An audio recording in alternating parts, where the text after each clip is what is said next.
क्या आप कभी सोचे कि हिंदुस्तान में कुछ आदमी काला कोट, काला सूट, काला चश्मा और हाथ में काला सूटकेस लेके हिंदुस्तान के प्रधानमंत्री के आगे पीछे क्यों घूमता फिरता रहता है? आखिर एसपीजी का मतलब क्या है? अगर एसपीजी का मतलब प्रोटेक्शन है तो फिर हिंदुस्तान के प्राइम मिनिस्टर के अलावा हिंदुस्तान के बाकी एमपीज को क्यों नहीं मिलता है? आखिर हिंदुस्तान के प्रधानमंत्री के अलावा हिंदुस्तान के बाकी स्टेट्स के चीफ मिनिस्टर्स, गवर्नर्स, मिनिस्टर्स और एमएलएस को क्यों नहीं मिलता? इन सब सवालों का जवाब मिलने के लिए हमारे इस वीडियो में लास्ट तक बने रहिए।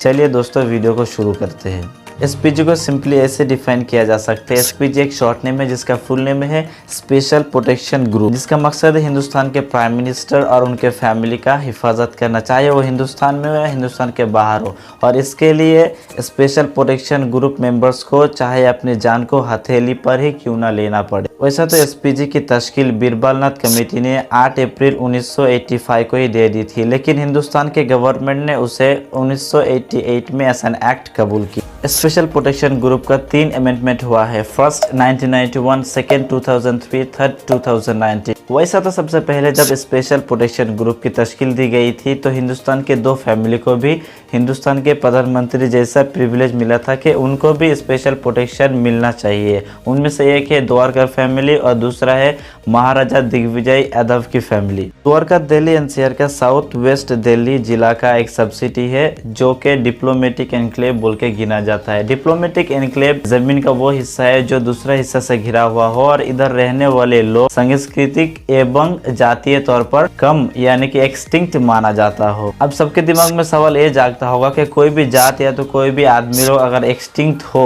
तो क्या उसको एसपीजी जैसे बड़े दर्जे के प्रोटेक्शन दिया जाएगा? हाँ दोस्तों, 1972 वाइल्ड लाइफ एक्ट के मातहत हिंदुस्तान में लाउडली ऐलान किया गया कि हिंदुस्तान में टाइगर बहुत कम है, जिसके वजह से वाइल्ड लाइफ एक्ट के अंदर एक बहुत ही सख्त कानून लागू किया गया कि आज के बाद अगर कोई भी हिंदुस्तानी सिटीजन टाइगर को मारता है या तो कोई बाहर के शिकारी हिंदुस्तान में आकर टाइगर का हत्या करता है तो उसको फांसी की सजा होगी, जैसे कि एक आदमी को हत्या करने की होती है। क्योंकि हिंदुस्तान में टाइगर बहुत कम थे और 12 साल में एक टाइगर की पैदाइश होती है, इसीलिए हिंदुस्तान की सरकार ऐसे सख्त कानून लाया। ठीक उसी तरह द्वारका में रहने वाले लोग भी एक्सटिंक्ट थे, बहुत कम थे। अगर उनको कल्चरली या तो जातीय तौर पर प्रोटेक्शन ना मिलता उसके तरफ से, एजुकेशन के तरफ से, सोसाइटी की तरफ से, तो भी वो लोग और भी एक्सटिंक्ट हो जाते, उनके कल्चर दुनिया में और ना रहता। महाराजा दिग्विजय सिंह बहुत ही अच्छे आदमी थे जिसके पोलाइटनेस की वजह से पोलैंड के सरकारी ऑफिसेस में उनके फोटो फ्रेम्स अभी भी चिपके हुए और पोलैंड के बहुत सारे गवर्नमेंट योजनाएं उनके नाम से चलता है। आखिर क्या है इसके वजह और इसके पीछे क्या कहानी है? 1 सितंबर 1939 में जब हिटलर वर्ल्ड वॉर शुरू कर दिया तो पोलैंड में भी हमला हुआ।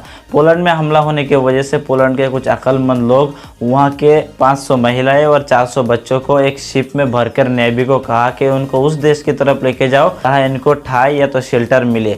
नेवी ने बहुत सारे देशों की चक्कर लगाई जैसे ईरान, मगर कोई भी देश उनकी मदद के लिए तैयार नहीं हुए। लेकिन जब नेवी हिंदुस्तान में पहुंचा तो महाराजा दिग्विजय सिंह यादव खुद जाके उनको वेलकम किए और अपने बालाचड़ी पैलेस में उनको शेल्टर दिए। इसके वजह से पोलैंड की सरकार अभी भी उनके फोटो फ्रेम्स को अपने गवर्नमेंट ऑफिसेस में और बहुत सारे गवर्नमेंट योजनाएं उनके नाम से चलाते हैं। और यही महाराजा दिग्विजय सिंह यादव के फैमिली मेंबर्स को प्रोटेक्ट करने के लिए सरकार की तरफ से स्पेशल प्रिविलेज थी।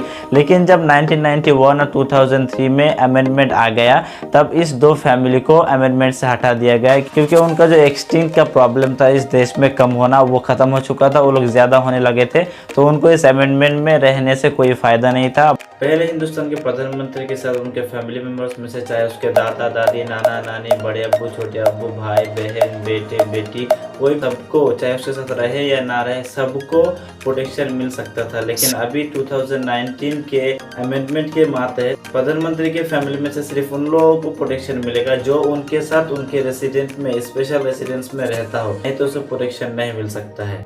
पहली बात। दूसरी बात यह थी कि Indian first ladies prime minister Indira Gandhi की 31 अक्टूबर 1984 में हत्या कर दिया गया और साथ ही साथ 1991 में उनके बेटे राजीव गांधी जो कि 6th प्राइम मिनिस्टर थे उनका भी हत्या कर दिया गया और दोनों गांधी फैमिली से थे, जिसकी वजह से गांधी फैमिली को ही एसपीजी मिलने लगा था, जिसकी वजह से अमित शाह ने 2019 के अमेंडमेंट में वादा कर दिया कि एसपीजी प्राइम मिनिस्टर्स के हत्या करने की वजह से बना था और एसपीजी इसलिए सिर्फ और सिर्फ प्राइम मिनिस्टर को ही मिलेगी, ना कि गांधी फैमिली को, जिसकी वजह से बहुत सारे मीडिया में कंट्रोवर्सी मच गई। और एक मीडिया न्यूज चैनल जिसका नाम है न्यूज टेक्स ये भी कहा कि राहुल गांधी ने बहुत मर्तबा एसपीजी मेंबर्स को अपनी जिम्मेदारी अपनाने नहीं दी, जिसकी वजह से उनके ऊपर से एसपीजी हटा